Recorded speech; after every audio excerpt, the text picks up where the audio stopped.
ഇന്നലെ 25 കോടി രൂപയുടെ ഭാഗ്യശാലിയുടെ നമ്പർ പുറത്തു വന്നു. പക്ഷേ ഇപ്പോഴും ഭാഗ്യശാലി കാണുന്നില്ല. ഭാഗ്യശാലി കാണാമറയത്താണ്, ഭയന്ന് പുറത്തിറങ്ങാത്താണോ എന്ന് പോലും സംശയമുണ്ട്. കാരണം അത്യാവശ്യം പൈസ ഉണ്ടായി എന്ന് പറഞ്ഞാൽ പിന്നെ ആവശ്യക്കാരുടെ വലിയ ക്യൂ അദ്ദേഹത്തിൻ്റെ വീട്ടുവളപ്പിൽ ഉണ്ടാകും എന്നതുകൊണ്ട് ഇനി ഒളിച്ചിരിക്കുകയാണോ എന്ന് എനിക്കറിയില്ല. ഈ ലോട്ടറി ഫലം വന്ന് ഏകദേശം 12 മണിക്കൂറുകളൊക്കെ കഴിഞ്ഞിരിക്കുന്നു. എന്നിട്ടും ആർക്കാണ് ആ ഭാഗ്യവാനെന്ന് കണ്ടെത്താൻ സാധിച്ചിട്ടില്ല.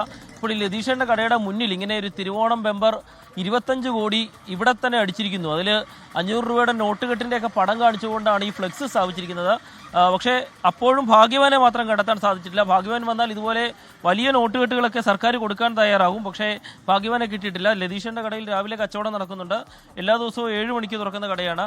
ലതീഷേട്ടാ, ഇന്നലെ പറഞ്ഞു നെട്ടൂരുകാർക്ക് അടിക്കട്ടെ എന്ന് പറഞ്ഞു. എനിക്കൊരു സംശയം, ഇനി നെട്ടൂരും കഴിഞ്ഞ് ആലപ്പുഴയ്ക്ക് വല്ലതും ടിക്കറ്റ് പോയിട്ടുണ്ട്? ഇല്ല, നെട്ടൂരുകാരൻ തന്നെയാണെന്നുള്ള ഏകദേശമൊക്കെ തെളിഞ്ഞു വരുന്നുണ്ട്. ആളെ മനസ്സിലായിട്ടില്ല എങ്കിലും എൻ്റെ ഒരു ഫ്രണ്ടിന് ടിക്കറ്റ് ഇന്നലെ രാത്രി വാട്സപ്പിൽ കാണിച്ചു കൊടുത്ത്. എൻ്റെ ഒരു ഫ്രണ്ടിന് ഇപ്പം കിട്ടിയ വാർത്തയാണ്, അവരോടൊന്നും പറഞ്ഞില്ല, ഇപ്പം കിട്ടിയ വാർത്തയാണ്, വാട്സപ്പിൽ കാണിച്ചു കൊടുത്തിട്ടുണ്ട്. നാളെ രാവിലെ നമുക്ക് ആള് തെളിയും, ഉറപ്പാണ്. അതൊരു പുതിയ വാർത്തയാണ്. അതായത് ആള് ടിക്കറ്റ് അടിച്ച ഒന്നാം സമ്മാനക്കാരൻ നെട്ടൂരുകാരനാണ്. ആ ടിക്കറ്റ് ലതീഷന്റെ കൂട്ടുകാരൻ കണ്ടു. പുള്ളിനെ രാത്രി വാട്സപ്പിൽ 12 മണിക്ക് രാത്രി വാട്സപ്പിൽ കാണിച്ചു കൊടുത്തിട്ടുണ്ട് പുള്ളി ടിക്കറ്റ്. അത് നെട്ടൂരുകാരനാണ്, കൊച്ചിയിൽ വൈഫ് ഹൗസ് ഉള്ള ഒരാളാണെന്നുള്ളതാണ് ഇപ്പോഴുള്ള അറിവ്. അത് കറക്റ്റുമാണ് ഏകദേശം. ആളെ നാളെ രാവിലെ തിരിച്ചറിയാൻ സാധിക്കും. രാവിലെ തിരിച്ചറിയും, നാളെ രാവിലെ. എനിക്കറിയില്ല, ആളെ നാളെ ഉറപ്പാണ്. നെട്ടൂരുകാരനാണെന്നുള്ള ഒരു ഉറപ്പിച്ചു.